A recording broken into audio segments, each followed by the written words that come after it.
Alright, welcome back to Red vs. Blue episode summaries. We're doing episode 46, We're Being Watched, and this is the first of my new format for these Red vs. Blue episode summaries, so if it's a little weird, I apologize, but it's basically going to be more improv. So, credit to the RBB Wiki, where I'm getting the transcript for the episode that I'm reading, but I'm not reading it word for word or anything. I basically just want to give my thoughts on everything that the characters say and such. That's essentially the goal of these. So, essentially, we begin with Doc and O'Malley at their base, and O'Malley is just like, wow, this place is coming along nicely, as he congratulates Lopez for repairing the turrets. Lopez thanks him for the congratulations, but Doc rebuttals, saying that he thinks a flower box would have been better than turrets, and it just like would have been, a nicer, more wholesome thing to do. Lopez says that he doesn't really care what they build, as long as he's doing something, as he finds manual labor stimulating. And O'Malley tells Doc to shut up, as usual. Doc then continues his want to start a neighborhood by saying that they should start one, and that it was just like a government, but run by housewives and old people, so it's a lot more efficient at controlling your lives. O'Malley just yells at Doc yet again, telling him to get out of his head, with Doc replying that it was his head too, and that they should share. O'Malley just tells him to shut up yet again, as a red soldier shows up.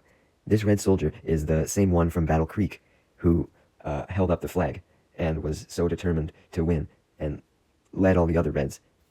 He states with happiness that his journey is finally over, and that he's reached the promised land, which is referring to Doc and O'Malley's base. O'Malley then hears this red soldier as he runs to the ledge through the fan of the base, and he angrily questions who was there, and eventually realizes who it was, calling the guy a buffoon and asking him how he got there. Lopez suggests that he was probably blown nearby by the bomb, with O'Malley then proceeding to greet him, asking him what he wanted. The red soldier wasn't able to physically see O'Malley at the current height he was at, as O'Malley was hiding behind the fan, so the red zealot assumes that this voice belongs to God, and he says that he hears him, and that he has made it to the temple and awaits his command. O'Malley gets angry at the red soldier's delusions. Obviously there wasn't a god speaking to him, and he simply tells the soldier to look up and calls him a moron. The red soldier finally spots O'Malley as he greets him and asks him if he's the gatekeeper of the temple. Doc then butts in, explaining that they just moved in, and asking the red soldier to help them move a couch, and if he knew any good restaurants nearby. O'Malley gets angry at Doc cutting in, and tells the red soldier to wait for him for a second, as he goes to reprimand Doc, calling him a fool, instructing him to let him handle this. Doc rebuttals that he didn't think O'Malley was capable of handling it, as he was too rude and probably couldn't make a good impression on the red soldier, insisting that he should be the one to try. O'Malley rebuttals this rebuttal, stating that he didn't even really intend to make the red soldier his friend, but rather his servant, stating that he was an expert at getting servants, so he should be the one. O'Malley then further states, with an example being Lopez, saying how he has made Lopez his servant. Lopez simply responds with nyuk nyuk when O'Malley asks him if he thought that he was essentially a good master, and O'Malley uses this as evidence to Doc, clarify that his servants also appreciated him. Doc then agrees to let O'Malley handle the situation, but adds that in return he gets to hang his motivational posters in the base's living room. He then tells a kitty to hang in there, implying that one of his posters had a kitty on it. O'Malley agrees with Doc's demand, but warns him that the cat will never make it to Friday, implying that he would just rip all the posters off the wall. O'Malley then finally gets back to talking to the red soldier, lying that he was the guardian of the temple, then asks yet again what the red soldier wanted. The red soldier explains that he's traveled a long way in search of enlightenment, likely believing that he was chosen by the flag, or some shit. O'Malley jokingly responds that they had a ton of enlightenment at their base, but adds that he didn't want to let the red soldier in, as he can't just let anyone into his base, implying that it was sacred. The red zealot begs him to let him into the base, still believing it was the temple, saying he would do anything, just tell him what he needs to do.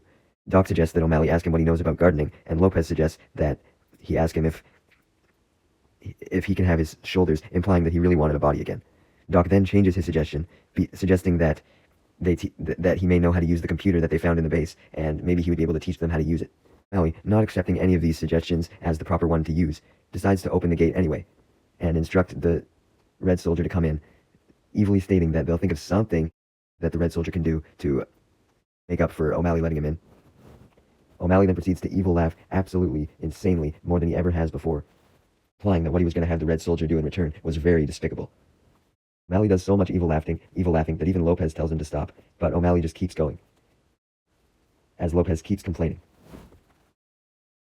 O'Malley spots something as someone hides behind a pillar. O'Malley questions what he just saw, and turns away, giving what he just saw the potential to reveal itself while he wasn't looking.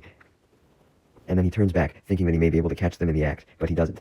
He then turns away and tries again, but he doesn't catch whoever he thought he saw. He repeats this process multiple times, but continues to fail, just telling himself to forget it, assuming that there probably was no one hiding behind the pillar. Alright, so now we cut back to the usual location where the reds and blues are currently at, where Simmons and Griff walk by a skull. They then walk up to Sarge, who asks them where they've been, and Simmons explains that their patrol didn't go exactly as planned, which reveals that Sarge had sent them on patrol. Sarge asks them if they found anything, but then realizes that the Jeep, which he sent them with, was not with them. Griff hesitates, trying to come up with an excuse as to what happened to it, insinuating that something bad must have happened to it. Sarge, understanding this, tells Griff that he didn't want to hear that it had just been destroyed, as he had just fucking built the thing. Griff, knowing that that was the only thing he could possibly say that was the truth, then suggests that he should just stop talking, or Sarge stop listening, not wanting to face Sarge's wrath for destroying the Jeep. Sarge gets angry at this, leading Simmons to try his best to explain that the Jeep wasn't destroyed, the engine had just quit. Sarge questions what Griff and Simmons were doing when the engine died, with Griff stating that they were getting the Jeep out of the ditch. Sarge further questions what the Jeep was doing in a ditch in the first place, leading Griff to jokingly state that what it wasn't doing was reenacting the coolest scene from Dukes of Hazzard ever, implying that that's what they were trying to do with it, but had failed miserably, and that ended up in the Jeep's destruction. This makes Sarge angry, assuming that Griff was the one to come up with the Dukes of Hazzard recreation idea, obviously, but Griff rebuttals that Simmons was driving. Simmons rebuttals the rebuttal, saying he wasn't, and that he was holding the arrows and the dynamite instead, as if that would make the situation any better. Griff, Sarge, and Simmons then all look at the remains of the Warthog, where Sarge realizes that it wasn't destroyed after all, and that it was just out of gas, and that's why it wouldn't move. Griff questions in disbelief that the Jeep actually runs on gas, with Sarge calling Griff a moron, stating that it didn't, and that he was just joking, asking where they would get gas in a place like this, where there was fucking no supplies anywhere. He then explains that he modified the fuel cells to utilize a form of cold fission powered by solar energy. This causes Simmons to wonder why it would be dead in that case if it was powered by solar energy, as the sun was still around. Sarge explains that the only way that the Jeep could have died was that if it wasn't exposed to sun for 2 hours, so it would have had to have been parked in the shade for 2 hours. This leads Sarge to question what the hell Griff and Simmons could have possibly been doing parked in the shade for 2 hours. Griff says that he can tell them what they weren't doing, insinuating that they weren't doing Dukes of Hazzard, still pissed off about that, as Sarge just tells him to forget it and help them push the thing into the sunlight that can actually recharge. He then counts to 3 as Sarge and Simmons push the Jeep, but Griff doesn't help, even though he was asked, being Griff. Griff tries to pretend that he's pushing the Jeep, but Simmons and Sarge obviously see that he isn't, calling him a dumbass, which inspires Griff to actually try and push it as he joins in. They successfully all manage to push it into the sun, with Griff calling the Jeep stupid, being absolutely tired, as Sarge then further examines the parked Jeep, questioning Griff what happened to a fender, implying something bad had happened to it. Griff states that it was like that when they took it out. Sarge then questions where the hubcap was, with Griff just replying that, man, this neighborhood's really going to crap, implying that it was either because of an obstacle he ran into in the neighborhood or another driver, but we know that there was no other driver, as the place was deserted. Sarge then angrily replies that he has to buy hubcaps in sets of 4, so this made him extra mad that Griff lost it. Simmons then excitedly states that the Jeep was finally getting power after being in the sun for a little bit, and suddenly the iconic Warthog music that always plays on the radio when Griff and Simmons seem to do anything with it starts playing. Sarge instantly instructs Simmons to turn it off, but Simmons doesn't have to turn it off as it stops entirely on its own and radio sounds take its place.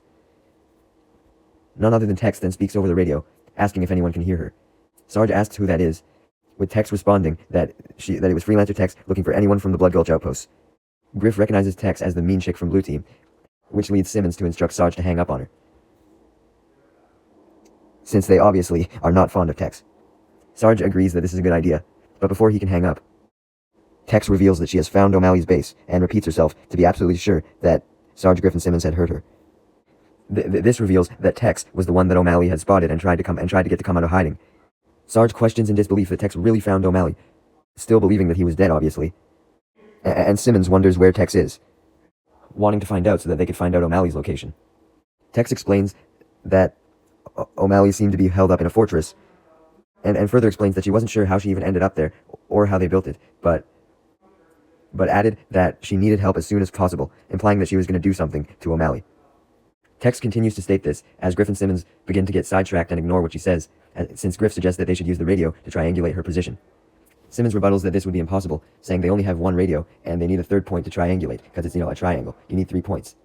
Griff says that the third point could just be a random point between her and them, with Simmons stating that would just be a line then, not a fucking triangle, you idiot.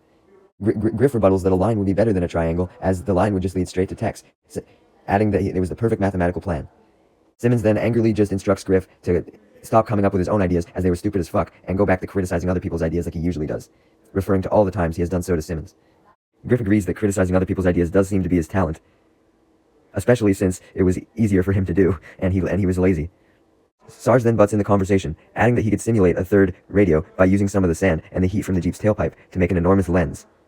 He tries to add more, implying that he had a really detailed plan thought out. But Griff cuts him off, suggesting that they should just listen to the coordinates that she's sending, realizing that Tex was still talking, and that they had become sidetracked for no reason. Tex does in fact reveal her coordinates, rendering this whole past conversation entirely pointless. Love it. She explains that her coordinates are 229er delta by 1.37 gamma. After hearing the coordinates, Simmons then agrees that with Griff that yeah, they should have just done that from the get-go. Simmons then spots Sarge, who appears sad. Sarge denies that anything was wrong, but Simmons then realizes that Sarge was sad that he wouldn't be able to make the lens that for the third point that he wanted to triangulate. Simmons assures him that they can make the lens later when they have more time, with Sarge simply responding, telling him not to patronize him. I don't know why the fuck Sarge wanted to make this lens so bad, but it's Sarge. What do you expect? The episode then ends as Tex says one more thing over the radio, loudly warning that she needed someone right away, especially someone who could fight. I don't know why she was asking the Reds and Blues this though, as they obviously can't fight.